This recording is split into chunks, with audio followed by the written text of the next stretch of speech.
The Global Energy Leaders Podcast, episode 83.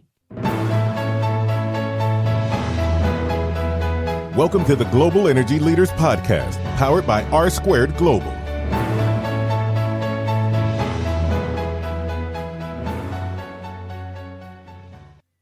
Welcome to another edition of the Global Energy Leaders Podcast. As always, I'm your host, Ryan Ray. So good to have you. Today, we get into it with Mike Bailis talking about solar. And Mike's got a lot of interesting perspectives on things.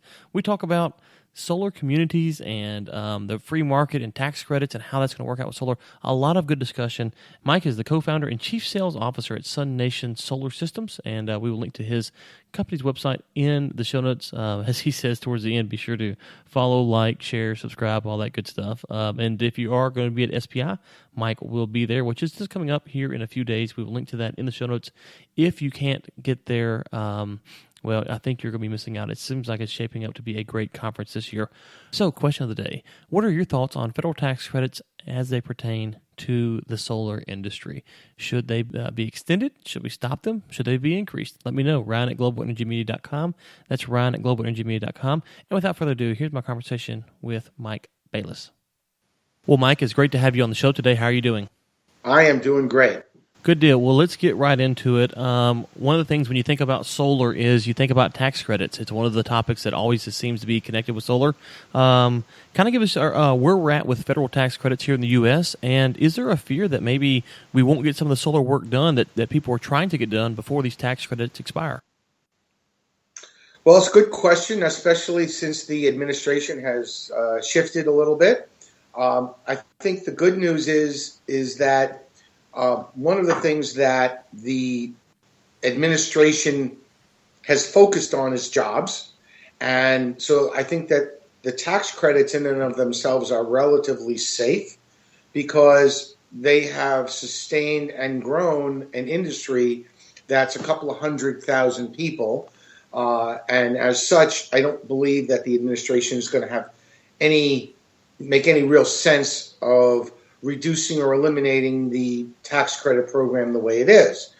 On a federal level, we have a couple of more years at the 30% tax credit. It then drops down to 26% and then again down to 22%. But this is over the next 4 or 5 years. And what's nice, one of the changes they did make in the tax credit extension program was instead of having a date by which the program or the specific project needed to be completed by, they changed the wording to start by. Meaning, if a contract is or if you're in contract at that moment of time, and you put a nail in the wall, so to speak, that project would be dedicated as started and qualify for the tax credit at that moment. So even when the tax credit is going to change, let's say from 30% to 26%, that'll create a level of urgency, that loss of 4%.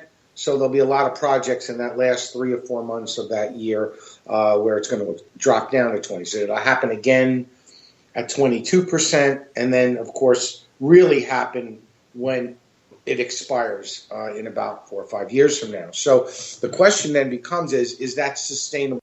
Is that enough?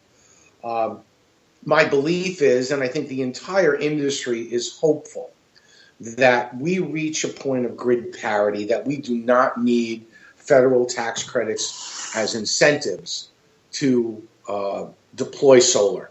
That there are places right now and there are systems that are being installed right now, large-scale utility-level projects that result in grid parity, meaning they can produce electricity at essentially the same value, same cost of production for certain types of other plants, whether it's gas, oil, nuclear, etc. So as a result, we are approaching that. Now, these large-scale projects are monstrous projects, 25 megawatts, acres and acres and acres of solar. We need to bring this down to the point where a relatively small system reaches grid parity, and that means getting residential size systems down substantially below $2 a watt, getting commercial systems down to about $1, $1.10, or $1.20 a watt. When we start getting close to those numbers, and I think that we can get there in the next few years, then we won't need federal tax incentives to deploy solar, that we can stand on the merit of what solar is, which is a clean, renewable energy source that is designed to work for 20 or 30 years with very little involvement in maintenance and repairs and things of that nature. Okay, so what would you say to someone who says that the government shouldn't be in the business of subsidizing solar, period, and that they should just let them run out or even pull them back now? What would be your response to an objection like that? Hey, you know what? That'd be great. I would rather operate in a world of free enterprise and free market. When they eliminate all of the subsidies that they give to the oil and coal and nuclear industry, and they take all those subsidies away, then we're all on equal playing field, and go for it. But until which time as they do that, until they actually eliminate all of those subsidies that all the industry gets there's some programs involved now with the oil industry that date back to the early 1900s when oil was still a difficult product to find. Now they have the technology to find, oil reserves and gas reserves much easier, and there's less speculation. They don't just drill holes in the ground and hope for the best. They know geologically how to find oil and gas reserves. Yes, there's some risk involved, without question, but nowhere near the value of the subsidies that they get for speculative drilling. So all of the industries, all the electrical production industries, all the energy industries have received and still receive many of these subsidies of some sort. So my argument, therefore, is if they get it, the solar industry should get it just as well. And when they eliminate them all, then I'm okay with that. Equal treatment across the board, huh? That's it. Well, that's a fair position to have. And it seems like we talk to people in the energy business, you talk to folks who like me and yourself who are free market enterprise folks, and it's like, well, we're kind of in a bad spot right now because if you roll it back here, then you got to change this over there, and we just know that the way the federal government works, you're not going to get that kind of legislation passed overnight. So it is an interesting problem. Now, one of the things I'm curious to hear your opinion on is you talk about grid parity, and one of the things I've talked about on the show before is, in my opinion, is solar and renewables. If there was a way to take them and say, okay, well, you could not only reduce your power bill, but you could actually potentially sell your power to your neighbors, and all of a sudden you could make this into a money-making revenue scheme. It seems like I talked to some folks a while back on the podcast. There was a little bit of contention there with being able to put back into the grid and how much you could, and the local utility there wouldn't really allow them. It would seem that if the government would get out of the way, and here in the U.S., if we could begin to say, like in my neighborhood, it's a gated community, we're kind of off the beaten path. If the houses in here could take their roofs and then begin to sell power back to the grid, not only is it a metric where you say, well, you can save money, you can actually make money. Is that something that you think is going to be more and more possible in the U.S., or do you think that we're still too much regulation to prevent us from doing that? Well, there are small power producers in almost every market, in addition to large power producers. I don't know if an individual homeowner or small, really, really small scale, it's going to be practical. But, what's the difference if somebody happens to have let's say they have a piece of property upstate New York and happen to have a relatively vibrant stream, a water stream that flows through their property, that they could somehow erect some type of small turbine, water turbine, that generated electricity and produced more power than perhaps what they would need. Could they sell it? Sure, why not? Why could they not be? What's the difference then if somebody was to make an investment in a solar energy system on their own property to do that? All right, the fact of the matter is it's been proven that the methodology by which we produce and distribute electricity in this country are large power plants with large distribution systems. And what we have seen when there's major power failures is seems to be some type of mechanism that ultimately, for safety reasons, starts to shut things off. And we go into these major power failures. A number of years ago, I believe it was around 2004, we had a major power failure in this area. And I don't remember the exact reason for it, but it was tied it was tied to something that happened at one of the main power plants here in the east here, and it triggered an event that resulted in about a 12-hour power failure throughout the entire region. And it was pretty. They said that it probably cost a couple of $1 billion in both lost production, et cetera, et cetera. A study years later determined that if there was just 500 megawatts of distributed generation spread out through the region, that would have mitigated most of that power failure and would have saved billions of dollars. Now, what's the difference, therefore, if whether that 500 megawatt of power they're talking about, this distribution, how do you put a value to putting solar throughout an entire region and save all of this money? This is the upside advantage to the community and to the electrical generating industry, that they have been holding. They've been holding this back, all right, because they control the power. They don't want 5,000 or 10,000 or 20,000 power plants running there. They want a couple of dozen that they can control and control the resource. We're getting to the point where distributed generation clearly is a direction that we need to go in. It's singular plants are prone to terrorism.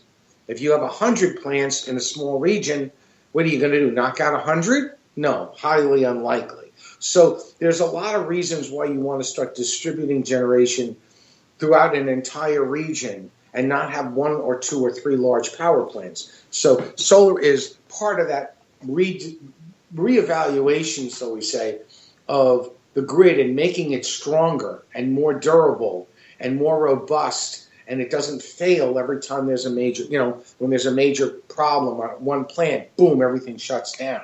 So, I'm a very strong believer in local distributed generation, and solar is just one of those ways to do it. Right. I guess one of the questions I've had, and we've had some discussion on the show about this as well, is when I hear people, and I'm curious to get your opinion, when I hear people who are maybe in the media or popular opinions at least talk about solar, they talk about how great it is and how awesome it is, and I don't think anybody disagrees that the viability of solar is potential. It seems that, though, the folks I've talked to who have worked on large-scale solar projects, is their opinion that they've told me is the batteries. The batteries just aren't there to do major solar projects yet, and that even though that these projects are good and the idea is good, is the batteries are lagging. What is your take on the batteries? Are the batteries there to begin to be able to trust solar on more large-scale type projects? No, not yet, but it's coming. I believe that we're where we were 10 or 15 years ago in the solar industry, really the beginning stages. I mean, I've been doing this 15 years in solar electric, and we've seen tremendous changes over the last 15 years. In technology, in quality and reliability and everything. I think we're about the same stage maybe where we were 10 years ago on the battery side. I think there's a lot of development that needs to be made. I clearly believe that you're right. When you can finally get to the point where battery storage is reliable, cost effective to build them, it's a game changer for the large-scale solar industry, because if you can produce power, whether it's through solar, through wind, whatever, and store that energy when you need it at night or whenever there's large influxes of demand, you're going to be in much better shape, and that's just going to increase deployment of solar. So batteries are ultimately going some type of battery system. Now, we look at traditional battery systems, but let's get creative here, okay? One of the things that I saw as an opportunity, all right, out in let's say out in the West, where they have a lot of hydropower. All right, water flows down and gets caught up in a dam, and then they have hydropower that's produced by creating these large reservoirs. Well, once the water goes through the flue, it's down the river again. If you had a solar system that was designed to pump that water back up into the reservoir, that's essentially a battery system, isn't it? Because that power is going to get produced again once it transfers through the turbine. So we can get creative here. We have to find alternative mechanisms by which to store energy. Maybe there'll be a point at some point where solar energy can be used to convert water into its basic parts of hydrogen and oxygen. And you could then start developing hydrogen as what? As the mechanism of stored energy with oxygen stored together to do what?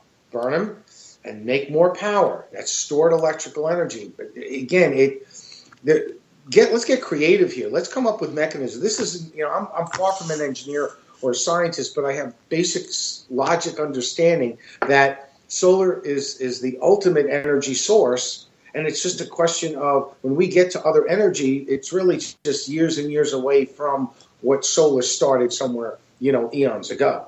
I always look at all the dinosaurs and say, although they were the beginnings of the oil industry, but they occurred, millions and millions of years ago. So, it started with what? It started with the solar energy at the time producing plants that dinosaurs ate that ultimately died off and became carbon and ultimately became oil. Well, it all started with the sun. So we need to just eliminate a couple of million years and start using the sun and then just trying to find from point A to point B, which is, yes, get it stored. Batteries, clearly, once the technology has been improved and the reliability has been improved, then batteries are a game changer for the solar industry without question. Well, you said you covered a lot of ground there, but I think the thing that I like, and we kind of talked about government subsidies earlier, and we both said, well, hey, we're free market guys, and we want the free market to kind of determine stuff. And I think that one of the things, and this was my point with selling the power back into the grid. I was talking to some folks the other day, and I mentioned this. I said, if I could put it on my house and sell it back into the grid, all of a sudden, man, that's a game changer. And I think. Too long in the energy space, we've looked at it as either if you're green energy, you're anti-capitalist, and if you're big oil, then you're this, you're that. There's so many stereotypes, and all those ideas you threw out there. I'm not an engineer, I'm not a scientist. I don't know if they'll work or not. But you tell you what, I like those kind of ideas because we do need to figure out new creative ways to make stuff profitable, to make it cheap, to make it cleaner. And I think one of the things that you're touching on here, and I think that solar probably, at least if you get outside the solar community, people don't realize is, I think where solar really is going to make a lot of ground and may never actually get its proper due, is that it's so vital in emerging markets and what's going on there in emerging markets that we're having to, you talk to people and there's new and creative ways in which solar is going to these emerging markets, and they're giving people access to power, and it's going to shape the way countries come into the first world because of what's going on with the solar technology there. So I think solar actually, on some level, because it has a lot of younger folks that are entrepreneurial minded, that they're going to figure out a lot of really cutting edge stuff that we haven't even considered. And some of the ideas you have right there are quite fascinating. The emerging solar business, in third world countries is enormous. I heard recently about a program that they called it community solar, but in reality, it's not really community solar, but it was a program by which, and this I believe was in India, and it was in the not in the main metropolitan areas, but out in the middle of nowhere, kind of in the villages where they had almost no electrical production whatsoever, and they were getting little solar plants, just a module or two that were installed in such a way that produced electricity in a small battery system so that they could have lighting at night. And the whole idea was that it allowed the young kids, to be able to read and study at night because they had the lights to read with. And so they could study and then become more educated. I mean, at the core sense, solar has created an opportunity to educate the world by allowing them to continue to read at night. So, I mean, a simple thing like that, it's just absolutely phenomenal. And they sold millions of these systems for a few dollars or something like that. So this is a great thing. Community solar is really where I think the future is on Long Island and in the other regions up here, because so many homes are not good applications. They're not good for solar. So that's kind of the next wave for us. And so when you say community solar, why don't you kind of break that down for the audience members who might not be exactly familiar with what the term means? Sure.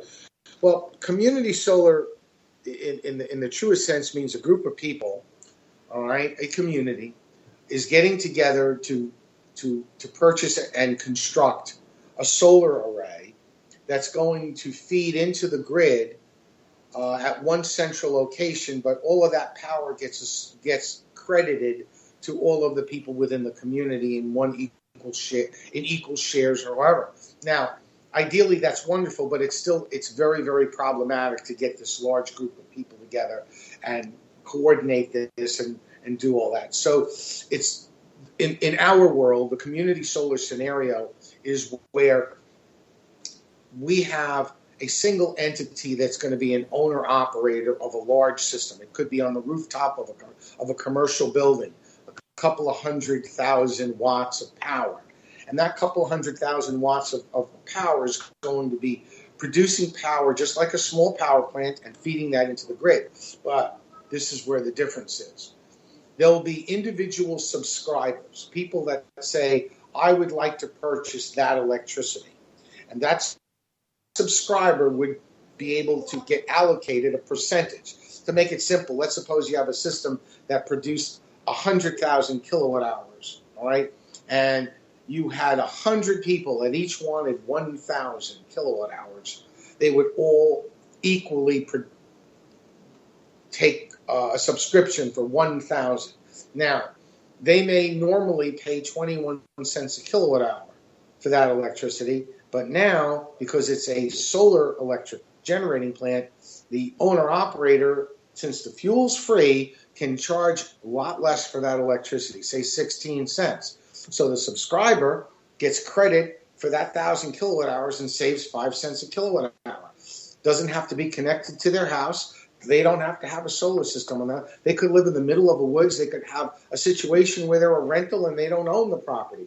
Whatever. If they pay electricity, they can be a subscriber. And so in our world, in this area here as an example, we have about 1.1 million ratepayers, of which about 40 to 45,000 of them or so have already gone solar. And it's predicted that there's probably a good application for solar in 100 to 150,000 properties. That leaves 800,000, 900,000 potential opportunities where solar isn't practical. And yet, with community solar, they could take all the advantages of what solar offers, which is lower cost of power. All right?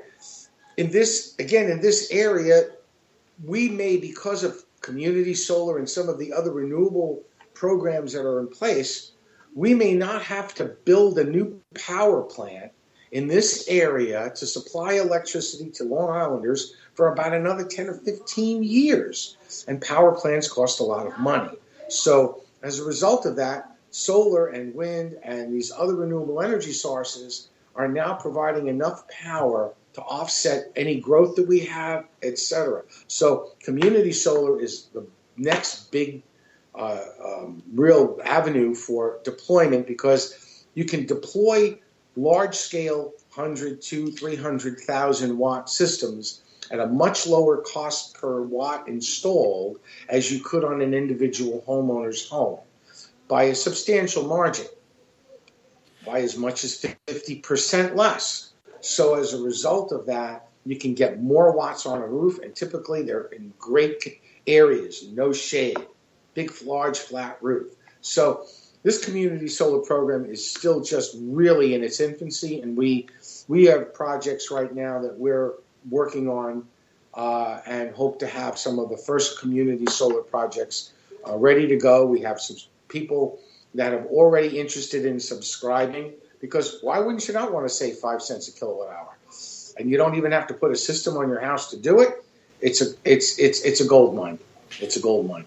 Okay, so I'm glad you brought that up, because I do have a question that I've been wanting to ask someone, and you seem like you might have the answer for me here. One of the questions I've had about wind and solar both in general is, if a pipeline blows up, you can run the numbers on how fast it takes to get the pipeline back on. If you look at solar farms and stuff like this, if a tornado comes through, or earthquake, or some kind of disaster, or hailstorm, whatever, tears up what you're proposing that we do here, what kind of downtime are we looking for something like that? Is it something that they can get fixed in weeks, or are we talking about months, or what would the turnaround time be for something like that? We haven't had one of those where we've had any situation, so I'm just going to speculate here, and it really is going to be dependent on the severity of the damage. I Sure. mean, if you have 1,000 modules in a particular area, and the big wind comes along and knocks out, 15% of them, that doesn't mean that the entire system is down. Gotcha. Only 15% is down. Right now, it may be a little more than that because it may be dependent on how they're all connected. But in reality, it would be pretty devastating to wipe out an entire array. It's possible. You might lose a percentage. All right. If you do a wind farm, let's say offshore of Long Island, and you have 15 or 20 power generating wind mills out there, and one of them fails for whatever reason, you still got another 15 or 16 or 17 that are working. Even regular power plants have multiple generators, and not all of them are operating at the same time. And a lot of times they'll turn one off to do maintenance on it while the others operate. So I don't see that there's any significant difference there. Solar arrays are made up individual modules. There's thousands of them in a large array. Any one module could potentially fail, but that's not going to shut the entire system down. So I don't really believe that. I mean, look, again, outside of a major catastrophe where an entire array, is it possible that you have a large-scale array in a area that is prone to earthquakes, and an earthquake comes along and devastates an entire array? Yes, of course it is. That's catastrophic. Sure, right. But it's an outlier. You don't design, I don't think you design a solar system on top of a fault either. I think that'd be pretty smart to put them in areas where there's less likelihood of problems like that. So, siting, of course, is critical. Yeah, I wouldn't recommend putting one on a fault either, but I just it's one of those things, when coming from my background, which is mainly in oil and gas, you see when something happens, you're just used to, okay, this is what would happen. You do this, and I just haven't heard much discussion on if something as you say, catastrophic, nothing that we wish happens, but something that were to happen, what would be the downtime? But I got to ask you this before I let you go. This episode, we're recording it for the audience's point of perspective on August the 14th. It comes out on September the 7th. Are you going to be at the conference in Las Vegas on the 10th through the 13th, the SPI conference? Yeah, yes, I will be there. We go every year, and of course, I love going to Vegas because I like to play a little poker while I'm on my downtime. But we love the show in Vegas, and we've gone to every single SPI pretty much since my partner and I have been in business, because each year we look for the next best product out there. We're always looking for the latest technology, and the only problem is there's a lot of people out there that have really good ideas, and the biggest challenge is really being able to having appropriate capital to get your business ramped up. And we had a product last year. We absolutely loved it. It was a company that manufactured a solar module that had an integrated racking system. It was called BeamReach. And we loved the product. It deployed really well. And we really, really thought highly of it. And we even bought some to put on our own building just to check it out. Unfortunately, the company was not well funded, well capitalized, and they went out of business. It's unfortunate because it was a really cool idea. Every year we go to these conventions hoping to find somebody that got creative and came up with something that really makes a lot of sense. We've increased our efficiency and reduced the time it takes us to install solar by a substantial margin. Back in the day, we used to install systems that would take us 3 days to install, that we can now install in 1 day. So we're always looking for the next best product, the next best efficient way to do something, the racking systems, faster this, better that, all the time. Awesome. Well, look, Mike, why don't you let the audience know where they can find you at, and we will link to that in the show notes. So, Facebook, Twitter, website, wherever you got, and we'll put all that in the show notes so people can find you. Well, we can find us at SUNation.li.com. That's SUNATIONLI.com. Okay, great. And if you will be at the SPI conference, Mike will be there. Will you have a booth, or are you just walking around? We'll be walking around. Okay. We're also on Facebook and Twitter at SUNation Solar, so they can check us in on that as well. And we're constantly getting the message out through every social media method we can. And so look us up and like us and follow us and share all of our posts. And and join the nation. All right. Well, we will link to that so people can find you guys. Like, comment, share, retweet, repost, the whole 9 yards. Mike, thank you so much for coming on today. Hey, thank you. It's great talking with you. The Global Energy Leaders podcast is produced by Michael Sims and Chris Prine. Chris Prine also serves as editor for the Global Energy Leaders podcast. Until next time, keep climbing.